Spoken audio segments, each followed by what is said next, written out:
Friends, welcome to easy education zone. Friends, इस video में हम आपको class 11th English prose Hornbill के second chapter we are not afraid to die if we all can be together का explanation plus question answers को handle करने का तरीका बताने जा रहे हैं। फ्रेंड्स, ये चैप्टर एक सी ट्रैवल यानी सी वॉयज समुद्री यात्रा की कहानी है। एक कपल यानी हस्बैंड एंड वाइफ, जिसमें हस्बैंड है गॉर्डन कुक और उसकी वाइफ है मैरी। अपने दो बच्चे सन यानी लड़का जोनाथन और लड़की सुजैन के साथ राउंड द वर्ल्ड यानी धरती के चारों तरफ समुद्र के रास्ते चक्कर लगाने का एक वॉयज, एक ट्रैवल, एक जर्नी प्लान करते हैं। उसके लिए पहले तो जो गॉर्डन कुक है वो अच्छे खासे पैसे जमा करता है। एक्चुअली ये जर्नी वो करना चाहते हैं। एक कैप्टन कुक था जिसने सबसे पहले अर्थ को सर्क्यूम नेविगेट किया था, यानी अर्थ के चारों तरफ उसने समुद्री रास्ते से अर्थ का चक्कर लगाया था सबसे पहले। कब? 1775 में। तो ये लोग उसके 200 साल के बाद, 1775 नहीं 1776 में, ये लोग उसके 200 साल के बाद यानी 1976 में ये काम करना चाहते हैं। तो इसके लिए एक अच्छी सेल बोट की ज़रूरत है। तो जोनाथन अपने कई सालों की सेविंग्स यानी बचत से एक सेल बोट बनवाता है जिसका नाम देता है वो वेव वॉकर। सेल बोट वो जानता है क्योंकि उसकी फैमिली और वो खुद उसमें ट्रैवल कर रहा है, तो अच्छी क्वालिटी की और बहुत मजबूत होनी चाहिए, तो वो सारी चीज़ें देखता है। उसके बाद वो सी फारिंग स्किल्स यानी समुद्र में यात्रा करते हुए समुद्र में सेल बोट या शिप को चलाने में जितनी भी ज़रूरत है, जिस जानकारी की, जिस नॉलेज की, जिस ट्रेनिंग की, उसे वो लेता है। और अपने साथ अपनी हेल्प के लिए वो 2 क्रू मेंबर्स लेता है, जिनमें एक है लैरी विजिल जो अमेरिकन है और दूसरा है हर्ब सिगलर जो कि स्विस है यानी स्विट्ज़रलैंड का रहने वाला है। तो ये टोटल 6 लोग जो वेव वॉकर बोट है उस पर ये राउंड द अर्थ की जर्नी प्लान करते हैं। उस जर्नी का एक हिस्सा जो प्लेमाउथ इंग्लैंड से शुरू होती है जर्नी। तो प्लेमाउथ इंग्लैंड का रहने वाला है गॉर्डन कुक। प्लेमाउथ इंग्लैंड ये जो पॉइंट है ये रहा। यहाँ से जर्नी शुरू होके अफ्रीकन कोस्ट के सहारे और ये जर्नी ऑस्ट्रेलिया के लिए प्लान करते हैं और वहाँ से फिर वापस अर्थ का चक्कर लगाते हुए प्लेमाउथ के लिए। तो इस चैप्टर के अंदर गॉर्डन कुक ने प्लेमाउथ से लेकर के केप टाउन और एक एम्स्टर्डम आइलैंड है इंडियन ओशियन के अंदर, जो कि साउथ अफ्रीका ये जो मेडागास्कर है, ये जो आइलैंड है ये मेडागास्कर है, इसके और ऑस्ट्रेलियन कॉन्टिनेंट के लगभग बीच में है। इतने हिस्से की जर्नी को डिस्क्राइब किया है, इस यात्रा का वर्णन किया है गॉर्डन कुक ने अपनी इस किताब में, चैप्टर में। तो फ्रेंड्स, वो इस जर्नी के लगभग 3 फेज़ उन्हें मिलते हैं। पहला फेज़ होता है कि प्लेमाउथ से लेके केप टाउन तक जाते हैं, केप टाउन तक अफ्रीका में। ये अफ्रीका का केप टाउन ये यहाँ पर है, साउथ अफ्रीका के अंदर जो कंट्री है। और उसके बाद फिर वो केप टाउन से एम्स्टर्डम आइलैंड तक पहुँचते हैं। तो इस जर्नी के 3 फेज़ हैं। पहला फेज़ बड़ा ही अच्छा रहता है, प्लीजेंट है। 3 फेज़ हैं, इसलिए इस फेज़ का नाम है the cheerful and pleasant phase, यानी ये कंफर्टेबल है, बहुत मज़े से वो यात्रा करते हैं, कोई दिक्कत उन्हें नहीं आती। दूसरा फेज़ उनका होता है जहाँ पे उन्हें सबसे बड़ी परेशानी आती है, वो केप टाउन से लेके एम्स्टर्डम आइलैंड का, क्योंकि ये इंडियन ओशियन में है और वो भी सदर्न इंडियन ओशियन यानी दक्षिणी हिस्से में ये जो हिस्सा है। और दक्षिणी इंडियन ओशियन दुनिया का सबसे ज़्यादा रफ सी यानी अशांत सी माना जाता है। यहाँ पे लगातार सी स्टॉर्म्स आते हैं और बड़ी बड़ी वेव्स यानी लहरें आती हैं, जिनके के लिए एक बहुत अच्छी बोट या शिप की ज़रूरत है और एक बहुत एक्सपर्ट यानी जो दक्ष हो, कुशल हो, शिप या बोट को कंट्रोल करने में, सेल करने में ऐसे इंसान की ज़रूरत होती है। तो क्योंकि बेसिकली इस चैप्टर के अंदर जो मेन जो स्टोरी दी गई है वो इस सेकंड फेज़ की है, जहाँ पर के गॉर्डन को और उसके दूसरे क्रू मेंबर्स को बहुत ज़्यादा स्ट्रगल करना पड़ता है। इतना स्ट्रगल करना पड़ता है कि वो लगभग मौत के नज़दीक पहुंच जाते हैं। उसके बाद में वो एम्स्टर्डम आइलैंड्स पहुंचते हैं और वहां जाके उन्हें रिलीफ मिलता है, चैन मिलता है। और जब साउथ इंडियन ओशियन यानी दक्षिणी इंडियन ओशियन के हिस्से को पार करने के बाद, इतनी परेशानियों को फेस करने के बाद में और उनको ओवरकम करने के बाद में, यानी उनको सक्सेसफुली, सफलतापूर्वक उनसे निपटने के बाद में, जब गॉर्डन एम्स्टर्डम आइलैंड पहुंच जाता है सेल बोट को लेके, तो उसके अंदर एक कॉन्फिडेंस भी होता है, रिलीफ के साथ साथ, मन के चैन के साथ साथ, के उसने जर्नी का जो पार्ट है, जो वर्स्ट पार्ट है, यानी जो सबसे बुरा हिस्सा है, अपनी पूरी धरती के चारों तरफ की जर्नी का, यात्रा का वो हिस्सा कवर कर लिया है। तो उसे कॉन्फिडेंस भी है कि अब आगे आने वाली जो जर्नी है वो इस पीछे वाली जर्नी से तो बहुत आसान होने वाली है, क्योंकि आगे जो सी है वो बहुत स्मूथ है, पीसफुल है, शांत है, वहाँ बड़ी बड़ी वेव्स नहीं हैं, स्टॉर्म्स नहीं हैं। और अब जब वो इतने खतरनाक कंडीशन से, इतनी खतरनाक सिचुएशन से निकल के आ सकता है, तो आगे की जर्नी बड़े आराम से कंप्लीट कर सकता है। फ्रेंड्स, अब ये हम सेकेंड जर्नी की तरफ जाते हैं, facing of the waves and struggle. ये जो सेकेंड जर्नी का नाम दिया गया है facing of the waves and struggle, इसलिए दिया गया है क्योंकि इस हिस्से के अंदर ही, ये जो हिस्सा है यहाँ से केप टाउन से लेके और ये एम्स्टर्डम आइलैंड तक का, इसी हिस्से में इंडियन ओशियन के इसी सदर्न पार्ट के अंदर, दक्षिणी हिस्से के अंदर, उसे सबसे ज़्यादा चैलेंजेस का, डेंजर्स का सामना करना पड़ता है। फ्रेंड्स, कहानी शुरू होती है 2 जनवरी से। 2 जनवरी के बाद में क्या होता है कि वो इंडियन ओशियन में ऑलरेडी चले जाते हैं, केप टाउन से इंडियन ओशियन में इंटर कर जाते हैं और लगभग 350 किलोमीटर वो वहाँ पे पहुँच जाते हैं, 3500 किलोमीटर इनफैक्ट। और उसके बाद में वेदर ख़राब होना शुरू होता है। In the Indian ocean weather grew का मतलब ऐसा हो गया, ये ग्रो की पास्ट फॉर्म सेकंड फॉर्म है, या आप कह सकते हैं कि वेदर बिकेम, बन गया क्या, बैड, ख़राब हो गया वेदर। कुक ने क्या किया, कुक डिक्रीज स्पीड, डिक्रीज का मतलब है कम करना, कुक ने अपनी बोट की स्पीड कम कर दी। एंड फाइनली जब उसने देखा कि मौसम ज़्यादा ख़राब हो रहा है, ड्रॉप्ड एंकर को एक बोट या शिप को स्टेबलाइज करने के लिए एक ही जगह रखने के लिए यूज़ किया जाता है, यानी उन्होंने अपना सी में सील करना बंद कर दिया। अब 2 जनवरी को, ये 2 जनवरी की बात है, इंडियन ओशियन में वो पहले ही घुस गया था। 2 जनवरी को a big storm, sea storm, एक बहुत बड़ा समुद्री तूफान आया, केम। हुआ क्या, ए वेरी हाई वेव, एक बहुत ऊंची वेव ने हिट किया, टकराई किससे, wave walker. The boat was badly damage का मतलब टूट गई, फूट गई, नुकसान हो गया उसमें बोट। और क्या नुकसान हुआ, द डेक्स वर स्मैश्ड, जो डेक्स होते थे, अंदर जो लेवल्स होते हैं उन्हें डेक कहा जाता है, वो पूरी तरह से फूट गए थे। And the big holes opened, और बड़े बड़े छेद खुल गए in the right side of the boat. अब छेदों से क्या होने लगा, the sea water was fast filling in, fill करने का मतलब भर रहा था, इन माने अंदर, बोट के अंदर। और क्या हुआ, the passengers were also injured का मतलब है चोट लग गई पैसेंजर्स को, ठीक है, घायल हो गए। उसके बाद में आता है बोथ क्रूमैन। अब क्या किया उन्होंने, जो क्रूमैन लिए थे दोनों, जो लैरी और Herb, Larry Wezler, Herb Seigler, उन लोगों ने क्या किया, बिगिन, शुरू कर दिया, पास्ट फॉर्म में बिगिन की, to pump the water out, जो वाटर अंदर भर गया था उसको बाहर पंप करना शुरू कर दिया, यानी शिप में पानी भरता जा रहा था, वो पूरा भर जाता था, डूब जाता, तो वो पानी को बाहर निकालना शुरू कर दिया।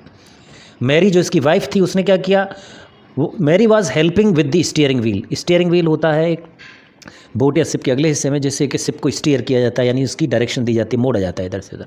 तो वो स्टीयरिंग व्हील पे, जिसे तुम लोग अक्सर जानते हो, हमारी भाषा में बोलते हैं स्टीयरिंग, वो स्टीयरिंग नहीं है, वो स्टीयरिंग व्हील है। कुक, जो कैप्टन कुक था, जो कैप्टन का काम कर रहा था शिप के ऊपर, गॉर्डन कुक, उसने क्या किया, जाके देखा, जब डैमेज हो गया शिप, पूरा पानी भर गया, तो उसने बच्चों को जाके देखा कि बच्चे ठीक हैं या नहीं। दे वर सेफ, वो लोग सेफ थे।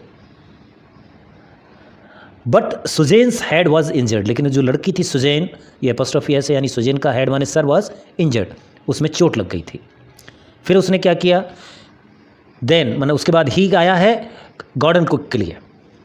गॉर्डन कुक किसने, गॉर्डन कुक जो उनका बच्चों का बाप था और जो कैप्टन था शिप का।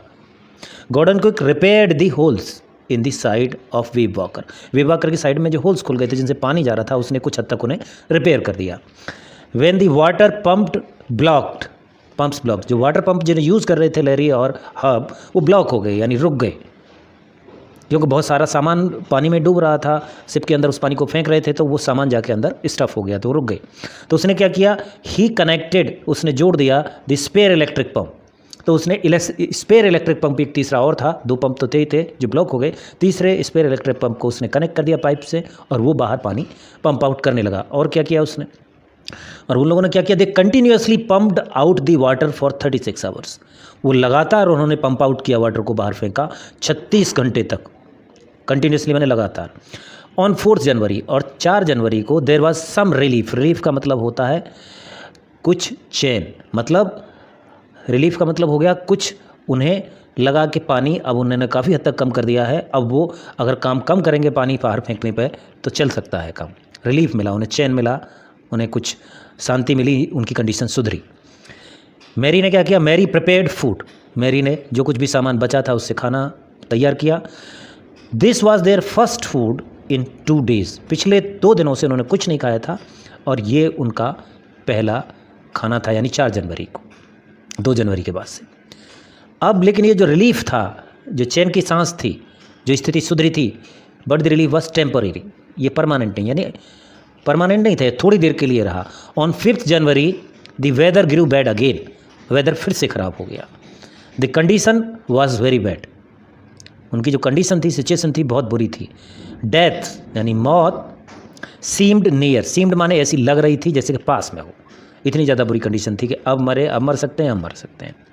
लेकिन इस कंडीशन में भी बट द चिल्ड्रन सोड ग्रेट करेज, बच्चों ने सोड माने दिखाया, सो से वर्ड बनता है, ये सो प्रेजेंट फॉर्म है यानी फर्स्ट फॉर्म है, सोड से पास्ट फॉर्म, पूरी स्टोरी पास्ट में है तो पास्ट फॉर्म से ज़्यादा यूज होंगे। ग्रेट यानी काफ़ी बड़ा, करेज यानी साहस दिखाया। जोनाथन जो उसका लड़का था उसने कहा, we are not afraid of dying, हम मरने से नहीं डरते। If we all can be together, के पापा अगर हम सब एक साथ हैं तो चाहे मौत आ जाए हमें इससे डर नहीं है। अब जो कंडीशन थी, the condition of the boat force कर दिया, यानी मजबूर कर दिया, किसको, कुक को। बोट की कंडीशन ने क्या करने के लिए, टू चेंज, बदलने के लिए, द डेस्टिनेशन, डेस्टिनेशन का मतलब होता है मंजिल, जिस जगह पे हमें पहुंचना होता है वहाँ। पहले डेस्टिनेशन क्या था, ऑस्ट्रेलिया, केप टाउन के बाद में वो ऑस्ट्रेलिया पहुंचना चाहता था, ऑस्ट्रेलिया।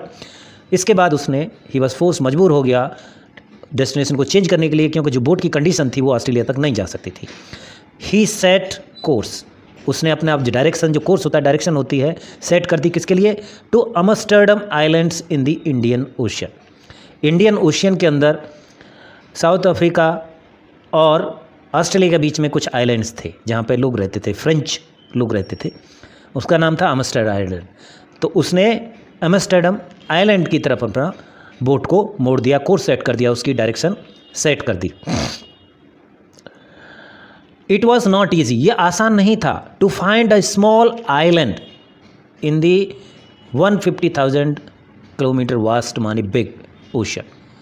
आइलैंड थे बहुत छोटे, कुछ किलोमीटर्स के, और इतने छोटे आइलैंड को इतने बड़े ओशियन में, कितना बड़ा ओशियन था, कितना बड़ा हिस्सा था वहाँ, 150,000 स्क्वायर किलोमीटर्स, 150,000 स्क्वायर।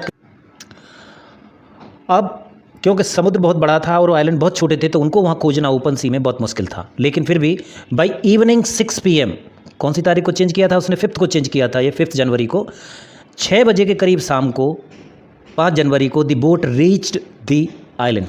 वो भाग्य से आइलैंड में पहुँच गए, उनको वो द्वीप मिल गए समुद्र के अंदर।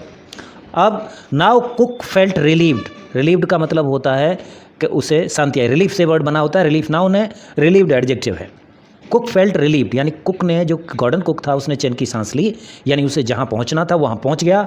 अब वो लोगों की जान, उनकी जो लाइफ है वो सेफ थी, खतरे में नहीं थी, नहीं तो पता नहीं कब बोट डूब जाती और वो सारे उसके साथ मर जाते। रिलीव्ड एंड कॉन्फिडेंट, और उसे अपने ऊपर कॉन्फिडेंस भी आया कि इतनी बड़ी मुश्किलों में से वो अपनी बोट को सेफली अमस्टरडम आइलैंड तक लेके आ गया। अब फ्रेंड्स, इसमें जितने भी सेंटेंस हैं बहुत सिंपल हैं और बहुत कम लिखा गया पूरे चैप्टर के बारे में, जबकि इसके जो आंसर्स हैं इन्हीं सारे सेंटेंसेस से दिए जा सकते हैं। अब इसमें सबसे बड़ी बात एक और है कि इसमें मैंने एक सेंटेंस डाला हुआ है जो ब्लू कलर से है, यहाँ पर है, the decks were smashed and the big holes open in the side. तो ये सेंटेंस को छोड़ा जा सकता है अगर आपको याद ना रहे। बाकी जो सारे सेंटेंस हैं उनसे क्वेश्चंस के आंसर बन सकते हैं। जैसे पहला क्वेश्चन आपका इसमें है, what steps did captain take for the safety of the boat. Safety मानी सुरक्षा, कि कैप्टन ने बोट के ने क्या स्टेप्स लिए, क्या कदम उठाए सेफ्टी के लिए बोट की। तो जो सेफ्टी है, तो कैप्टन कौन था, गॉर्डन कुक। तो वहाँ पर पीछे की लाइनों में आप देख सकते हैं कि उसने क्या क्या किया, वो लिखा हुआ है। जैसे ही वेदर ख़राब हुआ तो ये रहा, in the Indian ocean weather grew bad, Cook decreased speed, Cook ने स्पीड डिक्रीज़ कर दी, कम कर दी, एंड ड्रॉप्ड एंकर, ये काम कर दिया उसने, एंकर को ड्रॉप कर दिया।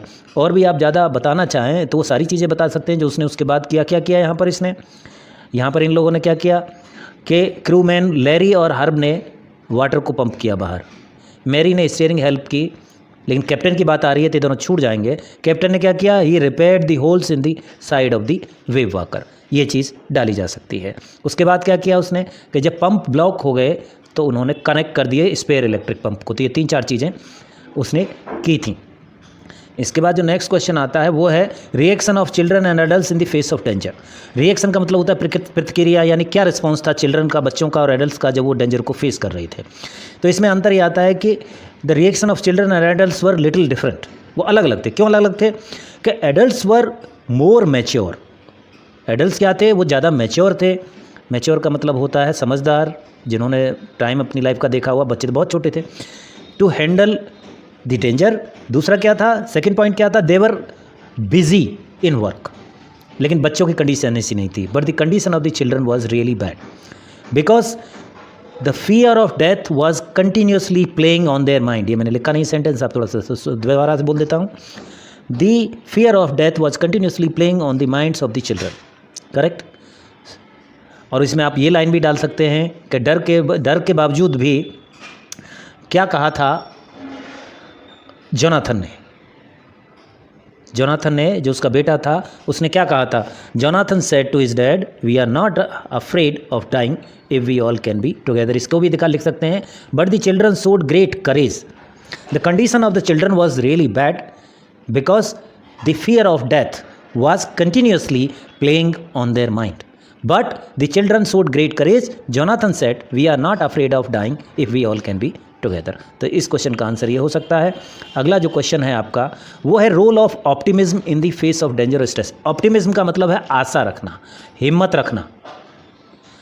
तो बात सही है, optimism played a great role in the face of danger और स्ट्रेस। स्ट्रेस का मतलब भी डेंजर होता है, मतलब जब हमारे ऊपर प्रेशर आता है, दबाव आता है, स्ट्रेस उसे कहते हैं। It was only with the help of optimism that Gordon Cook was able to save his boat, and he was able to save the lives of all the people on the boat. He with the cool head का मतलब ठंडे दिमाग से, he with the cool head took all the necessary actions. First ही फिर वही चीज़ आ जाएंगी जो पीछे लिखी हुई हैं। He decreased the boat of the speed of the boat. Then he dropped the anchor of the boat, and when the boat was damaged, जब boat damage हो गई थी, he repaired the boat. He helped repair the boat. He continuously लगातार supervise किया उसने the actions of other crews. Last का point है why the Amsterdam Island has been referred to as pinpricks in the vast ocean. अगर आप देखो तो text को पढ़ोगे जब बुक के अंदर तो लिखा हुआ है pinpricks in the vast ocean. It was not easy. The Amsterdam Islands were like pinpricks. pinpricks की तरह थे। pinpricks क्या होता है बच्चों, ये होती है, अगर आप जानते हो, गर्मी में जो निकल आती हैं घमोरी।